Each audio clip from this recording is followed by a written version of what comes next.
The motion is approved. Ayan na. The Secretary Ayan na. is so directed. The session is suspended. Ayan na, palakpakan na. Ay, tumayo si Percy. Ayun, si ano. Si Franz, ayun, saka si Manuel. Yan, palakpakan. Ang mga hindi naniwala na mahahabol nila. diba? Pero nahabol pa rin nila. Nahabol. Ang galing nilang magtago ng mga meeting nila. Mabilis. Grace po, yun, no? There being none, Yun session lang, is yun adjourned until 3 o'clock in the Ayaw afternoon pa. of Monday, June 2, 2025. Thank you, Mr. President. Thank you to our staff and Senate employees. Mabuhay ang Senado. Senado! Tunay na balita, walang kinakampiyan, sumasalamin sa katotohanan lamang. What's up mga kayon, and welcome back pa rin syempre dito lang sa Joe Malone TV para sa programa natin na Issue ng Bayan. Ating pag-usapan, today is February 6, araw ng Huwebes dito sa Pilipinas. So isang araw trabaho na lang at weekend na. Unang-una syempre shoutout sa lahat ng mga viewers natin abroad pati na rin dito sa lokal sa Pilipinas. Isang attendance check po muna tayo dyan. Maraming salamat sa pagsuporta, pakikinig at pagtambay nyo dito sa akin. If you're watching from Sweden, Illinois, Chicago, New York, Cubao, Bulacan, Cavite, Pangasinan, Laguna, Pampanga, paki-comment dyan sa baba nang sa ganon, malaman natin kung saan ng lugar inaabot yung video natin at magkaroon din tayo ng YouTube recommendation na mawala na yung lintik na shadow ban na yan. Okay, maraming salamat sa inyo ha.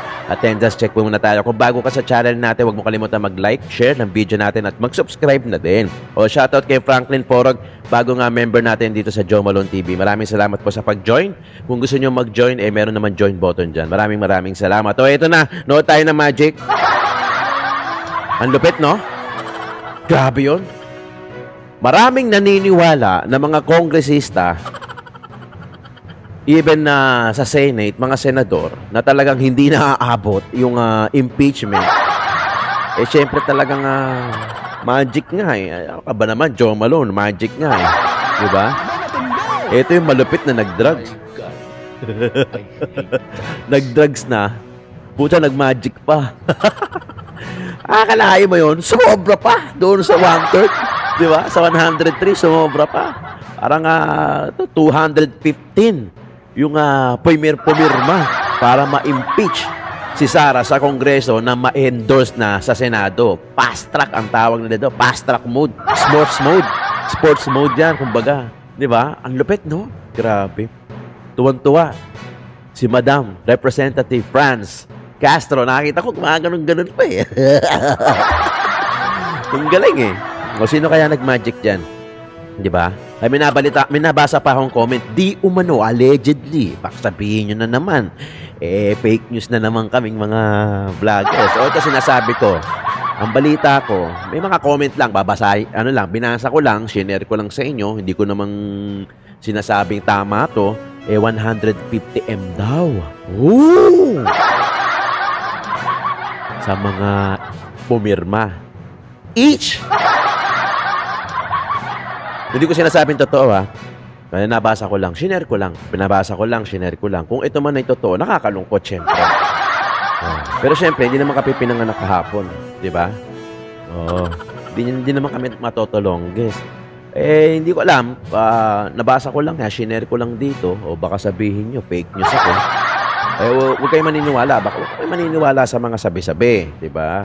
Pero ako, ang ginawa ko, nabasa ko lang, tapos shinare ko lang.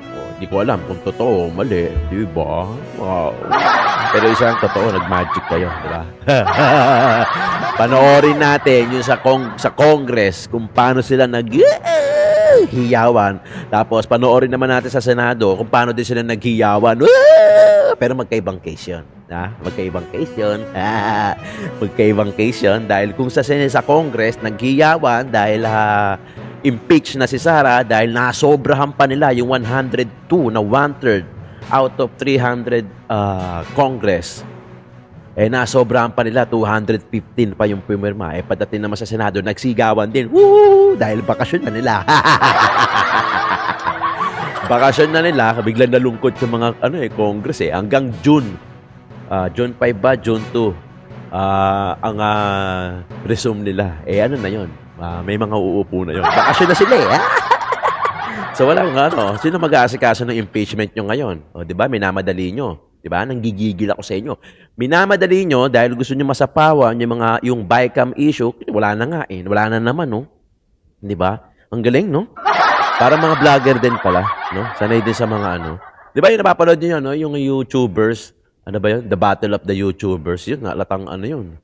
'Di ba? Marami nagsasabi, di umano allegedly na scripted daw yung mga ganung klase, 'di ba?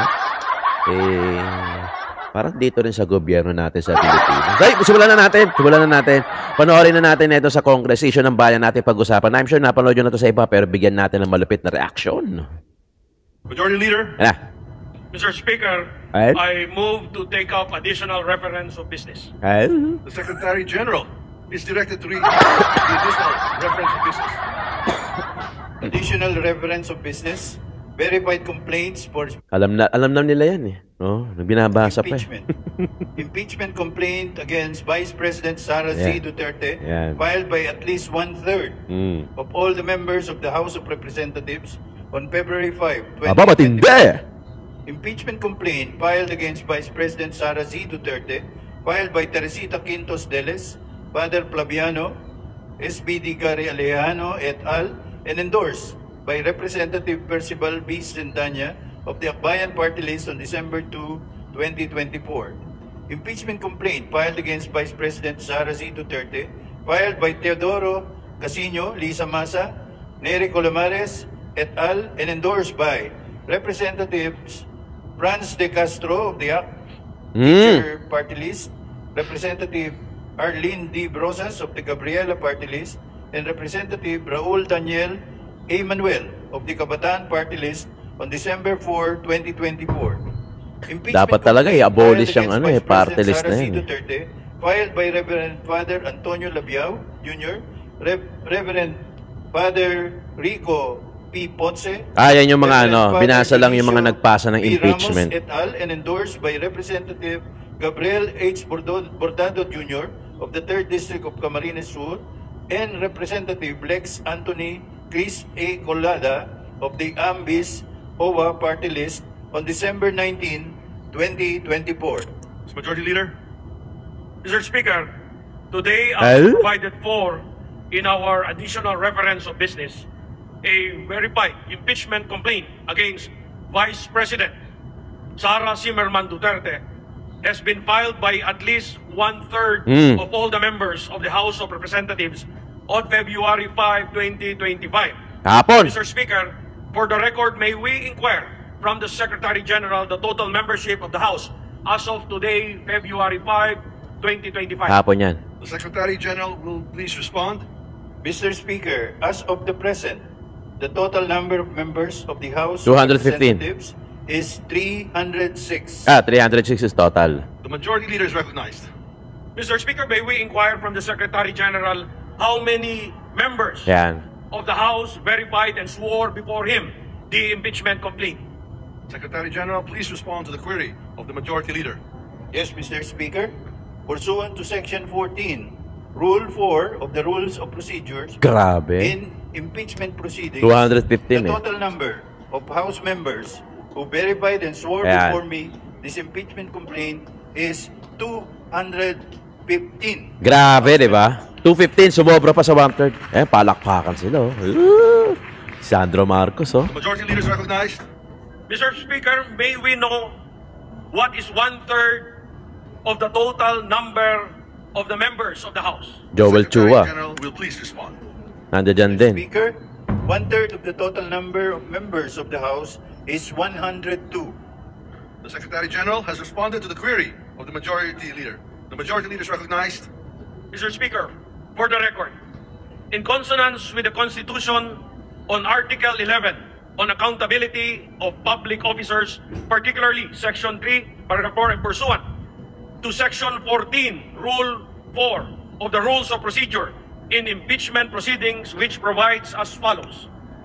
Section 14, endorsement of the complaint resolution to the Senate. A verified complaint resolution of impeachment filed by at least one-third of all the members of the House Oo na. shall constitute the articles Sobra of na. impeachment.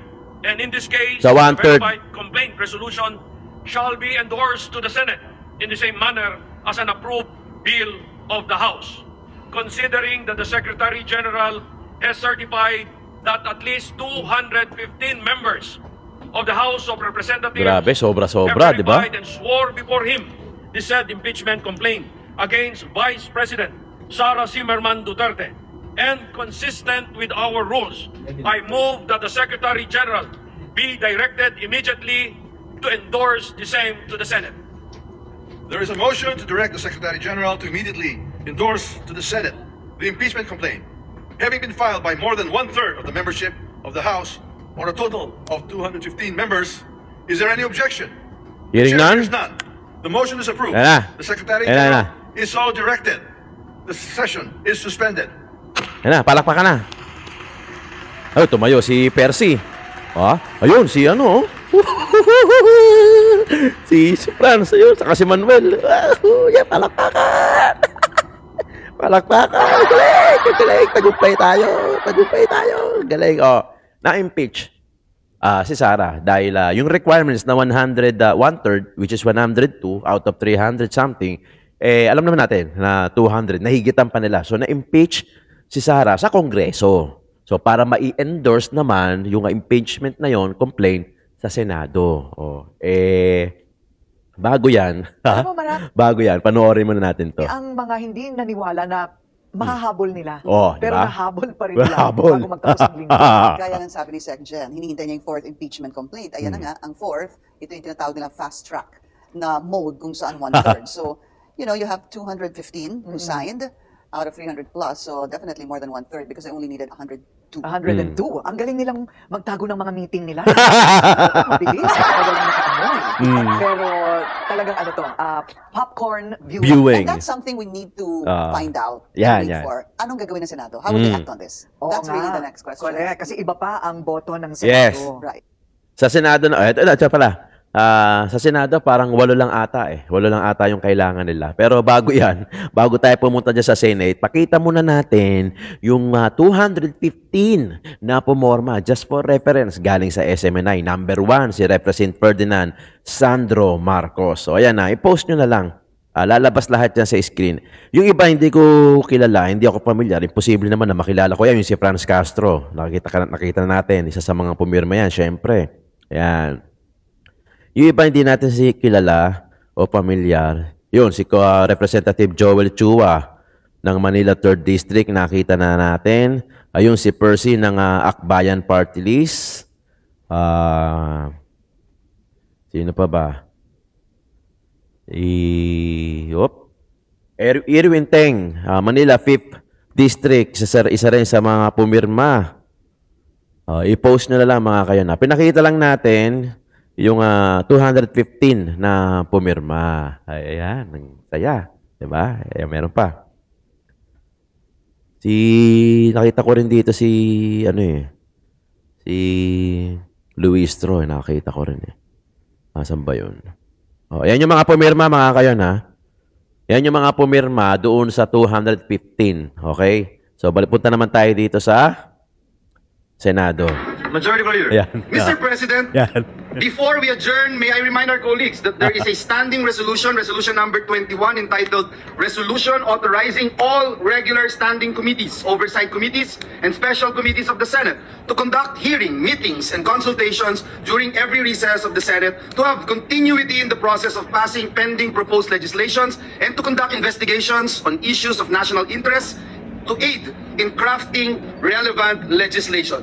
At this juncture, Mr. President, I move that we adjourn the session until 3 o'clock in the afternoon of Monday, June 2, 2025. So move, Mr. President. There is a motion. Ayaw pa yan. Tanong pa kung meron ba sa second motion. Tuwa na si Suviri. Ayan na, si Joel. Si Sen Joel. Win. Is there any objection? Grace po, yun o. There being none, Yun session lang, is yun lang. adjourned until 3 o'clock in the Ayaw afternoon pa. of Monday, June 2, 2025. Thank you, Mr. President. Thank you to our staff and Senate employees. Mabuhay ang Senado. Senado! Tuwan-tuwa, di ba? Ano na sila? Hindi naman baction. Adjourn lang. Kumbaga, tuloy pa rin naman siguro yung trabaho nila, pero yung sa Senate, baka yung mga hearing, yun ang wala ata. Di ko sure. Basta, ang resume nila is June 2. Paano na nila paano aandar yung impeachment? O yan na yung sagot. Sumagot na yung Senate, sumagot na doon sa Congress, yung 215. O adjourn na sila. O kita-kits na lang kayo sa June 2, 2025, alas 3 ng hapon. Hindi, grabe kayo no? Grabe yung magic kasi, no? Out of, yung 32 million na bumoto dito kaya VP Inday Sara, alam natin pare-parehas na talagang sinusuportahan natin etong si VP Inday Sara. Nga pala, pakigamit yung hashtag. Gusto ko kumalat to, yung hashtag. Gamitin natin sa comment section. Walang space. Hashtag protect VP Sara. Yan po ang gamitin natin. Nang sa ganon, lilitaw kasi yung hashtag. Lilitaw kasi yan pagka masyado na maraming gumagamit. So lilitaw yan. Once nang kinlik mo, lalabas doon na yun kung sino-sino yung mga naggumamit ng hashtag. Gamitin natin yan. Hashtag protect VP Sara. No space. Nang sa ganon, malaman nito mga to kung sino yung mga 32 million na naniniwala at bumoto kaya VP Inday Sara. Pati na rin yung hashtag Joe Malone TV, pakigamit na rin mga kayo. Supportan nyo sa akin yan na mawala na tong shadow ban natin dahil tingnan nyo yung upload natin kagabi, 1.5, grabe, di ba? Sobrang sinashadow ban nila tayo. Pag marami kasi nagre-report doon sa sa YouTube channel, pag napansin ni algorithm ni YouTube na, ang dami nagre-report dito, bakit kaya? Wag natin i-recommend. So yun, doon bumababa yung views ng isang channel. Napaka-imposible kasi kung titingnan mo yung mga previous video ko, ang gaganda naman ng mga views natin, di ba? Kaya naka-shadow ban tayo. Ganun ang atake na ginagawa nila. Ang galing no? Marunong talaga sila mag-magic. Sa totoo lang. Magic talaga to. Pare, magic talaga yung ganun kabilis. Fast track mode. Biri mo na, ihabol pa. Yun nga lang, adjourn ang Senate. Tapos, yun nga lang, naka-shadow ban tayo. Pero anyway, panoorin natin itong isa. Galing naman nata to sa SMNI. Si Atty. Trixie. Atty. Trixie. 6 na grounds for impeachment kay VP Sara. Katakataka at pilit na pilit. Ayan nga, magic nga. Yung grounds na nilagay nila na medyo katakataka.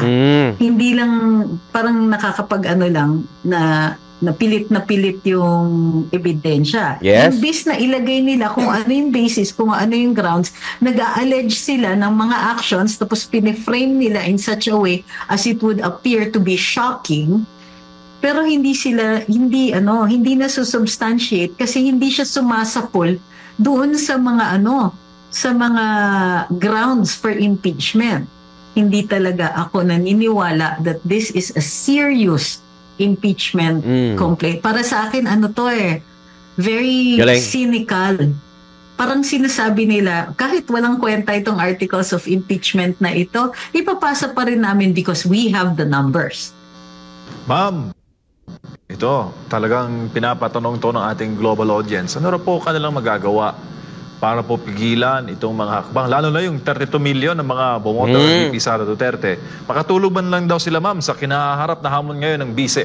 Yun, ang isa sa mga tulong nyo, 32M people na bumoto kay VP Inday Sara na naniniwala up until now, please use hashtag protect VP Sara. Hashtag protect VP Sara. Yan ang gamitin natin nang sa ganon, malaman, pumalag na yung 32M. Pakigamit na rin yung hashtag Joe Malone TV.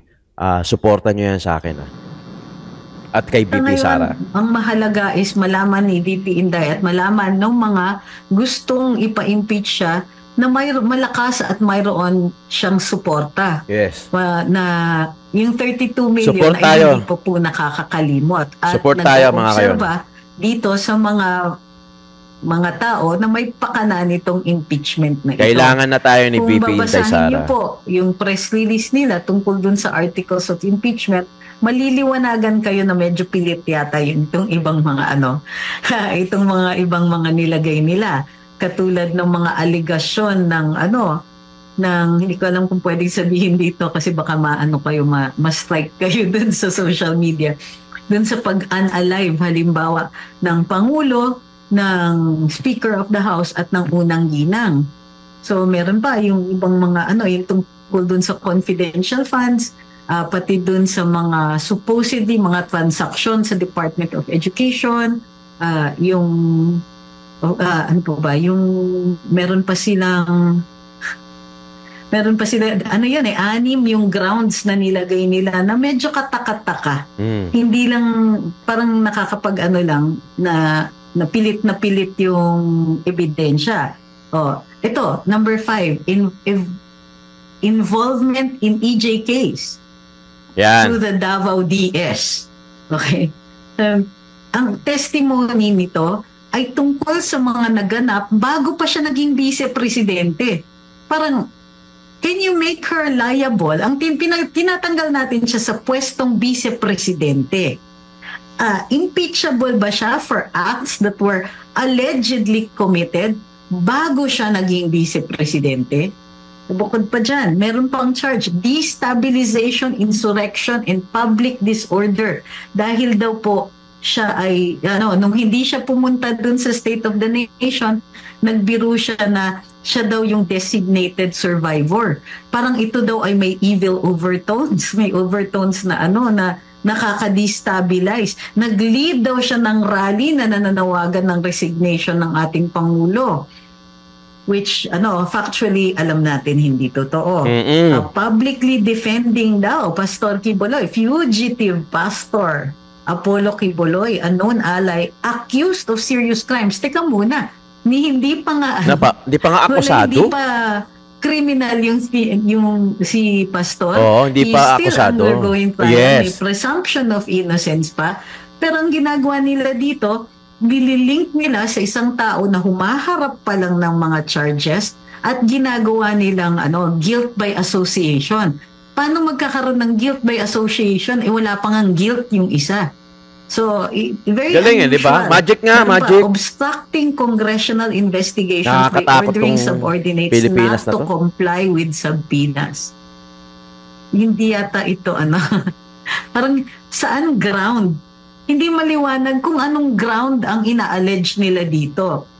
Threatening bodily harm against the President, First Lady, and the Speaker. Again, imbis na ilagay nila kung ano yung basis, kung ano yung grounds, nag-a-allege sila ng mga actions tapos piniframe nila in such a way as it would appear to be shocking.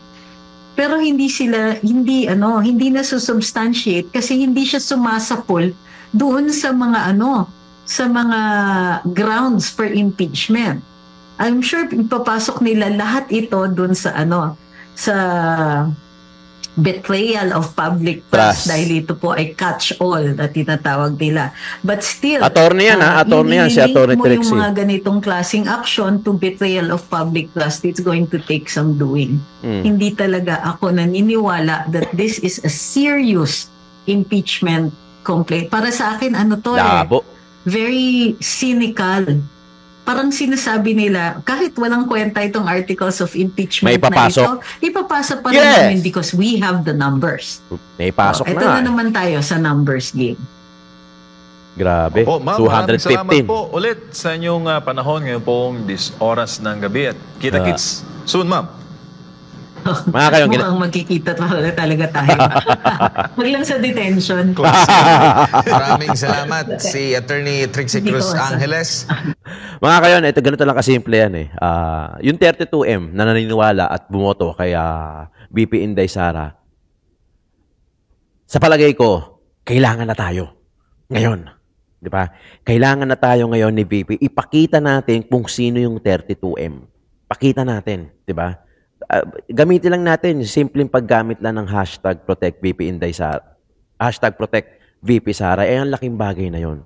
Suportahan natin yung minsan na binoto natin, pinaliwalaan natin. Dahil alam naman natin na talagang Duterte lang naman talaga ang makakapagpaayos nito. Nagawa nga ni ex-President Roa Duterte nung siya yung nakaupo. How much more kung etong si VP Inday naman na magiging presidente natin sa 2028. Kayang-kaya to. Diba?